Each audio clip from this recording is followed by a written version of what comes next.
الحمد لله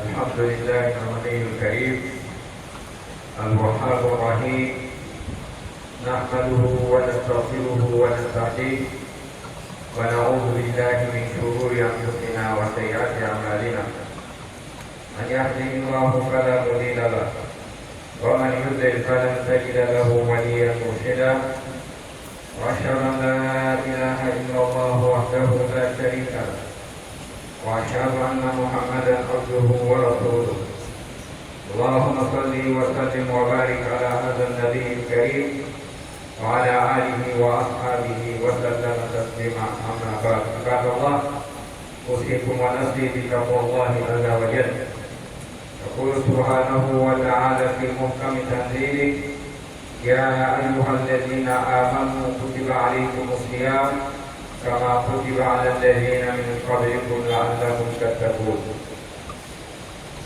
Chers frères et sœurs en Islam, chers invités d'Allah, nous rendons grâce à Allah, Seigneur de l'univers, Allah que nous avons imploré l'année passée, qui nous accorde le Ramadan 1447 de l'Égypte. Nous devons attester qu'aucune divinité digne d'adorer en dehors de lui, et que le prophète Mohammed sallallahu alayhi wa sallam est son homme de serviteur et messager. Salut et paix sur lui, sur sa noble famille, sur ses valeureux compagnons, sur tous ceux qui vont sur sa voie jusqu'au jour de la résurrection. Sans Allah que nous soyons parmi ses suiveurs. Chers fidèles, je vous exhorte, à la grande révélation de Dieu, craignons Allah, comme nous disons l'habitude de dire toujours.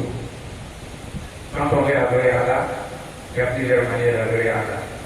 Mais à la fin, pour toute mission, il y a un objectif qu'on doit atteindre. On atteint un résultat. Le résultat qu'on attend toujours à la fin de l'adoration de Dieu, c'est de s'approcher plus de Dieu, qu'on appelle la crainte de Dieu. Craignons Allah. Craignons Allah à chaque instant. Craignons Allah, c'est qu'on dit. Craignons Allah, c'est qu'on regarde. Craignons Allah, c'est qu'on fait. Raison pour laquelle Dieu nous dit dans le Coran, en s'adressant aux croyants, il dit qu'il y a un mois de jeûne obligatoire sur vous, comme c'est un mois obligatoire, c'est la liste qui nous ont précisé, ça n'a pas commencé par la volonté de Mohammed alayhi salatu wa salam, c'est pas pour nous faire du mal, par contre, c'est pour que chacun de nous s'exerce à la crainte d'Allah subhanahu wa ta'ala. Et puis quelques mots me dit, nos imams ont lancé une série de sermons sur le jour du mois de Ramadan. À savoir les vendredis passés, l'imam Dr. Al-Makounate nous ont présenté en dehors de la science. Ne pas manger de l'eau jusqu'au boucher. Qu'est-ce que nous pouvons faire pour que ce jeûne-là nous ait plus de mérite?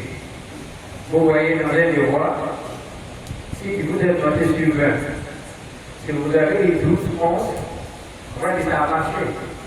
Mais nous voulons 19, 20 sur 20 comme Cheikh Aïm a l'habitude de dire Hafizahullah. Et pour cela, docteur nous enseigne. Quand on jeûne, ce n'est pas seulement le jeûne du bâton. La bouche doit gêner, tes yeux doivent gêner, et tes pieds doivent gêner. Et le docteur aussi nous a suffisamment éclairé là-dessus comment on peut écrire avec nos membres. Et le docteur, toujours, a rappelé dans son sermon, quand on parle devant le Ramadan, vous et moi, nous sommes des témoins privilégiés aujourd'hui de ce mois béni. Car, c'est l'année passée, beaucoup ont nourri les intentions, ses souhaits, et Allah n'a pas facilité. Et pour d'autres, Allah a facilité, mais ils ne sont pas en bon état de santé, donc ils sont malades, ils ne peuvent pas l'aider. Donc ils vont l'aider. Et Dieu nous a fait cette grâce. Donc elle nous a tous invités de profiter au maximum pour pouvoir bien mener notre mois de Ramadan à la sortie de la prochaine année. Aujourd'hui, nous continuons toujours sur le même sujet qui est le mois béni. Le mois béni du mois de Ramadan. Le prophète alayhi salatu wa salam nous dit dans un hadith, Rawahu Ahmad, Imam Afdal Ibrahim, Kutiba lahu mithlu ajrihi, la yanqus min ajrihi shay'an al-muqim. Et quiconque, au cours du mois de Ramadan, ou en dehors du Ramadan, mais ici nous parlons plus du Ramadan, un autre une femme qui a eu un peu de moyens, qui a pensé à l'autre. Va acheter un sac, va acheter des messageries, va faire un dépôt, tout ce qu'on peut consommer, peut-être utile à l'être humain, à la nature, et vous allez apporter ça à un individu. L'intention, c'est que je lui donne vraiment le pouvoir de soutenir dans son jeune. Qu'est-ce que le message à l'Espace dit? Si tu aides quelqu'un à plus rompre le jeune avec, rompre ton jeune, même qu'il essaie de couper en moitié et donner ça à ton frère ou à ta soeur pour qu'il puisse couper le jeune avec et dessin italien. Et le message à l'Espace nous dit l'acte que vous allez poser, que vous venez de poser, vous allez mériter les mérites des points du jeûneur. Cela veut dire quoi? Moi, j'ai donné la nourriture à mon frère. Le jeûne de mon frère, si Dieu devait nous donner sur 100, Dieu va me donner 100 en ajoutant sur moi-même les 100 points, sans qu'on ait diminue sur les 100 points à qui j'ai donné la nourriture. Quand il gagne, doublement. Et c'est pour cette raison que c'est aujourd'hui que l'on dit, nous allons encore parler de la générosité au bout du mois de Ramadan. La générosité au bout du mois de Ramadan est plusieurs formes.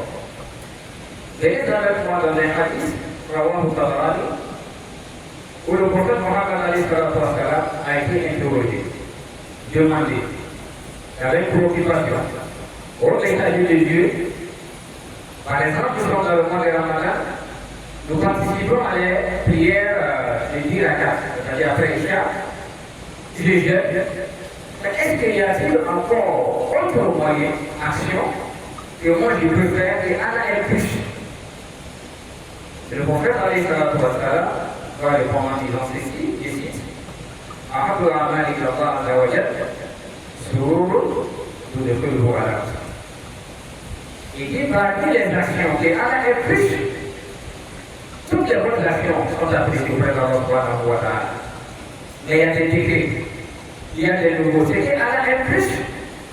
Il dit sururun, la joie, la tranquillité, la stabilité que vous allez apporter à ton frère ou à ta soeur dans ta famille. Il continue.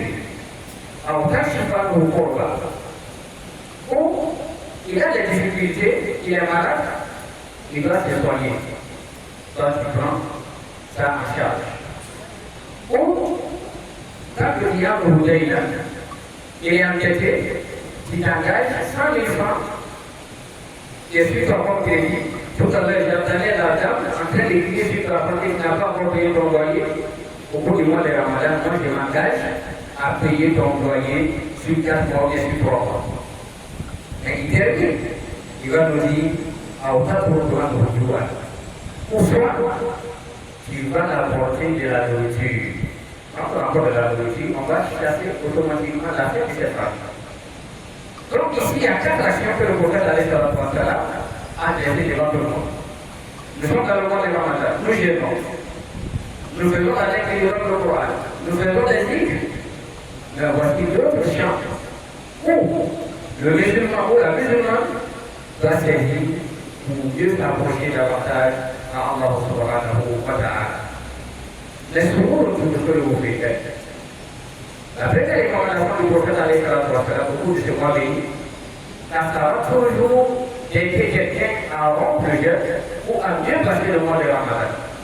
C'est ce qui est l'objectif. Le prophète alayhi salatu wa salam nous dit, où est-ce que vous apportez de la joie dans les familles? Vous êtes tous témoins aujourd'hui, quand on regarde Al-Bayan, alhamdulillah, rabbil alamin, Kalamel Abaraka, Namour, Al-Bayan. Vous assistez à des partages d'équipe de Ramadan. Depuis le début, il est chaque jour, pas seulement à Abidjan, à l'intérieur. Et à chaque fois, les bonnes volontés, les gens qui vont penser à ces hadiths, regarderont, suivant ces vidéos et ces partages, vont dire, ah, j'ai remarqué que l'équipe là, c'était pas consistant, c'était pas solide. Je vais retourner là-bas, où j'ai appelé des membres, le responsable de vous dit, qu'est-ce qu'on peut apporter encore? vous allez apporter de la joie, de la gaieté dans les familles. Et imaginez, il y a combien de personnes dans cette famille? Il y a 20, il y a 30. En réalité, on dit c'est toi qui as pu faciliter la rupture pour ces temps, pour ces 40. Imaginez l'importance. Le Cheikh Aïma a l'habitude de dire, Abdullah, docteur l'a dit, frère de sermon passé, quand on adore Allah, il faut adorer Allah intelligemment. Il faut adorer Allah intelligemment. C'est Dieu pour vous. J'ai félicité le Cheikh Aïma, Abdullah, de faire toujours. Ceux qui l'ont déjà fait, et ceux qui ont l'intention de poser ces actes, et ceux qui hésitent, qui regardent d'abord, quand j'ai l'autre, en retour la chaîne que j'ai gagne. C'est à la fin du sermon, Inch'Allah, que chacun sera fixé sur cette élément. Maintenant, pour vous dire, en termes de la générosité, c'est notre bien-aimé Mohammed, sallallahu alayhi wa sallam. Il était très généreux. Très généreux, et en 5e hadith, rawahu Ibn Abbas, radiyallahu anhu, Ibn Abbas nous dit dans un hadith, Kana Rasulullah sallallahu alayhi wa sallam, ajwal al-nas. Il dit le messager de Dieu, le prophète Mohammed sallallahu alayhi wa sallam, était l'homme le plus généreux sur terre. Le prophète alayhi wa sallam était l'homme le plus généreux sur terre. On va me poser la question. Le prophète était milliardaire alayhi wa sallam, il n'a pas été milliardaire. La générosité ne séduit pas forcément au pied des bas. La générosité dans notre regard. La générosité, lorsqu'il est au service, ou surtout dans ce mois de Ramadan, je suis disponible. Je ne montre pas aux gens, c'est parce que je gère. Je vais décharger mes douleurs toujours sur les gens, non. Mais je vais rendre service aux hommes en considérant que là, je suis en train de poser ces adorations. À tous les niveaux. Je suis chauffeur, je suis médecin, agent de sécurité, commercial, etc. Il faut adopter cette bonne manière, comme le messager avait l'habitude de faire. Quand on a dit et il ajoute, il dit qu'il était le plus généreux, mais il devenait encore plus généreux au bout du mois de Ramadan. Pourquoi? Car au bout du mois de Ramadan, Jibril alayhi salam venait rencontrer le prophète alayhi salam pour la révision du Coran. Pour la révision du Coran, quand vous cherchez comment le Coran a été protégé, préservé, chaque mois de Ramadan, Jibril venait réviser le nom du Coran qui était déjà révélé sur le prophète alayhi salam.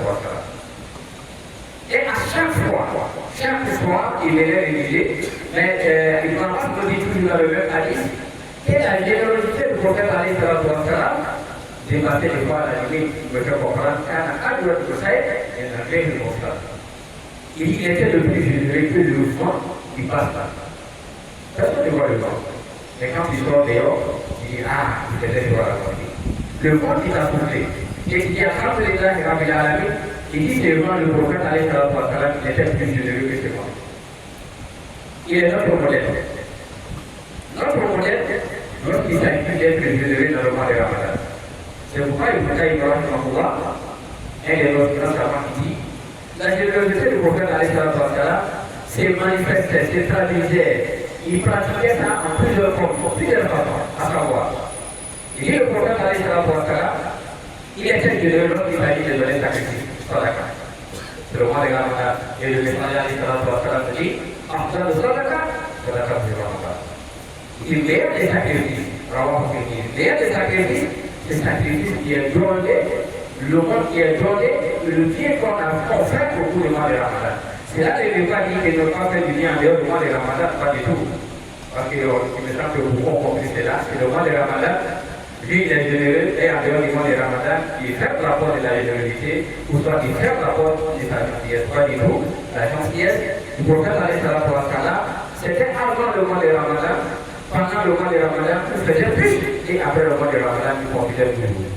Il dit la générosité du prophète sallallahu, nous parlons de la générosité surtout dans le mois de Ramadan, il faisait des sacrifices.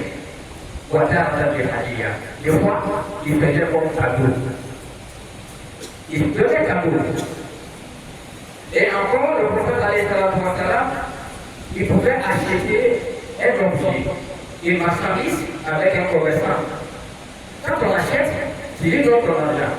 Et en retour, l'article, la marchandise qui était achetée, le commerçant doit te donner. Mais des fois, il achète, il laisse l'argent avec le commerçant, y compris l'article, la marchandise avec lui. Parce qu'il voyait l'état du commerçant.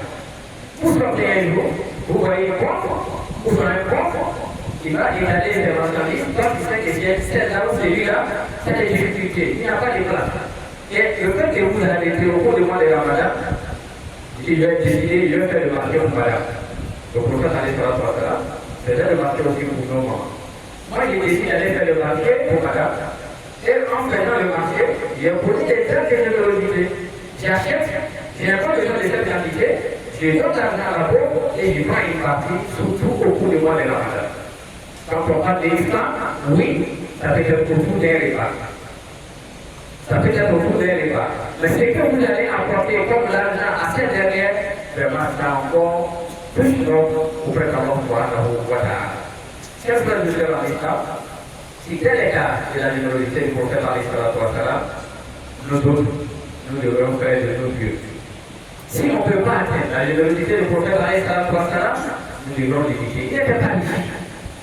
Donc chacun de nous, je pense bien, on arrive à souscrire dans le programme.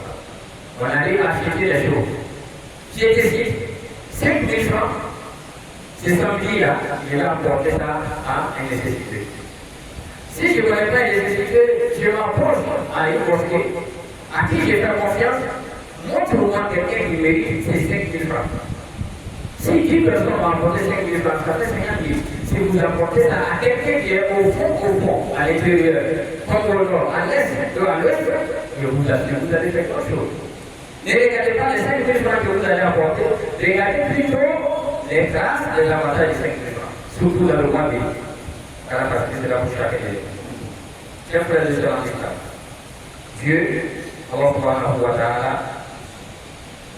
cette promesse encore dans la Surah 2, au verset 254. Surah 2, verset 254, Allah nous dit, Ya ayyuhallazina amanu, anfiqu mimma razaqnakum. من قبل أن يأتي يوم لا بيع فيه ولا خلة ولا شفاعة والكافرون هم الظالمون. Il dit, oh vous les croyants, vous, aujourd'hui à la mosquée Moarafa, vous êtes engagés.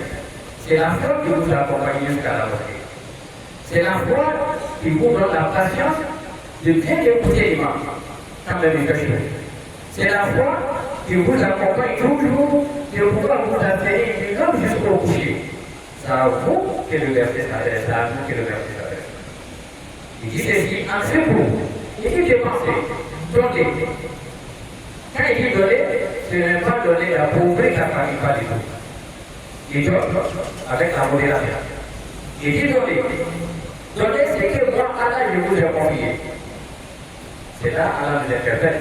Les moyens qu'on a aujourd'hui, c'est un dépôt dans le subhanahu wa ta'ala. Raison pour laquelle le prophète alayhi salatu wa salam dit de jour au Qiyamah, chacun sera interrogé sur ton argent. Comment tu as fait pour gagner et sur quoi tu as dépensé. Si on est conscient de ces deux questions, vraiment chacun doit faire attention. Comment il cherche son argent et comment il dépense aussi son argent. Et Dieu dit à la fin du verset que je pensais avant le jour que moi, Allah, je vais interpeller chacun de vous. Et ces jours-là, rien de cela qui suit l'accord. Nous avons la possibilité, nous sommes déjà le 10 Ramadan. Le 10 Ramadan aujourd'hui, si nous divisons et partageons le Ramadan sur 3 parties, la première partie, nous avons consommé ça aujourd'hui. Et nous, les 10 dernières parties, c'est-à-dire 20 jours, les 10 jours à cette vie. La question qu'on peut se poser, du début, le mercredi sur le passé, jusqu'à ces jours, est-ce que moi j'étais à jour de la prière? Est-ce que j'ai honoré mes engagements? Est-ce que sincèrement, durant le sermon passé, moi et puis ma femme, on ne se parle pas, est-ce qu'on a repris la parole? Je ne parle pas avec mon frère, est-ce que j'ai plus salué mon frère? On ne demande pas d'organiser une cérémonie de réconciliation. Un coup de fil, te suffit. Un semestre, comment tu vas te suffire déjà de se réconcilier avec ton frère? Donc si tel est le cas, on est sorti le grand chemin, on part vers l'objectif, l'excellence, la crainte de Dieu à la sortie du mois de Ramadan. Si ce n'est pas le cas, chacun doit faire l'effort pour pouvoir se corriger avec son frère, avec lui-même pour profiter toujours de la générosité du mois de Ramadan. Et enfin, la générosité au cours du mois de Ramadan, comme nous l'avons donné plusieurs fois, plusieurs manières d'être généreux. Moi, je n'ai pas l'argent, je n'ai pas les moyens, mais je connais celui qui a les moyens, qui peut aider l'autre qui a plus de besoin que moi. L'orienter, aller donner un sac, aller donner une enveloppe, les mérites que celui-là qui a l'argent qui a donné, toi tu vas avoir les mêmes mérites. Pourquoi? Le prophète a dit, dans le travail. Il dit, toi qui encourage, qui oriente, qui sensibilise, qui identifie le bon, en montrant ça à celui et à la fin, à chaque fois qu'il fera un pas vers lui, ça tu vas t'aider. Ne soyez pas gourmand. Ne soyez pas égoïste. Comme il a donné pour moi, ça me suffit. L'autre là, je ne vais pas dire son nom. Même si tu ne dis pas son nom, c'est qui a été destiné à l'autre là, il ne va pas lui faire ça pour toi. Il faut avoir cette certitude. Quand on a cette certitude, quand tu orientes vers quelqu'un d'autre, ça tu gagnes plus. Grâce à Dieu, c'est la pour chacun de nous. Et ce qui dépend, c'est qu'on donne de l'étude. Oui, vous pouvez vous réjouir. Vous pouvez être content, mais pas content à un niveau. Car le mois de Ramadan est en vous toujours pour profiter. Venez avec moi, c'est qu'Allah a produit pour vous. Dans la sourate, quand il y a sourate Saba, verset 39, Dieu nous dit ceci, وَمَا أَنْفَقْتُمْ مِنْ شَيْءٍ فَهُوَ يُخْلِفُهُ وَهُوَ خَيْرُ الرَّازِقِينَ. Il dit chaque fois que vous donnez vos nécessités aux pauvres, retenez une chose, que c'est moi, Allah, il va remplacer. Dieu pense cet engagement. C'est que tu donnes pendant le mois de Ramadan, comme en dehors du mois de Ramadan, que c'est moi, Allah, qui remplace. Tu vois, tu vas faire ta liste. Tu es un visiteur, tu es un ami, un frère, il va avoir la liste. Il dit, attends, tu es fatigué. Pourquoi tu es fatigué? Avec vos parents, là, vraiment, tu n'es jamais été satisfait de toi. Il ne faut pas l'écouter. Il faut donner. Ça arrive de quoi?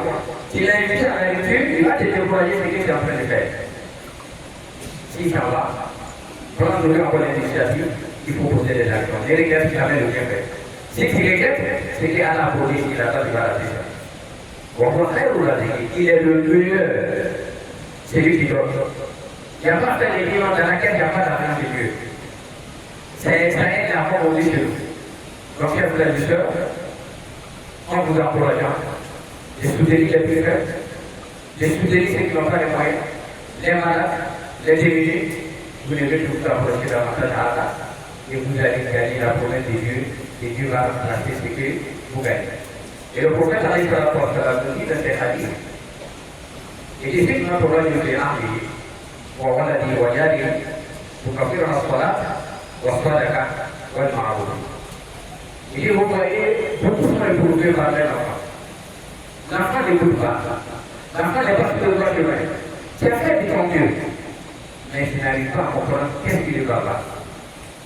Tu es éprouvé dans ta famille, des fois c'est la femme. Tu as tout fait, à ce qu'elle soit fidèle à la prière, c'est pas pareil.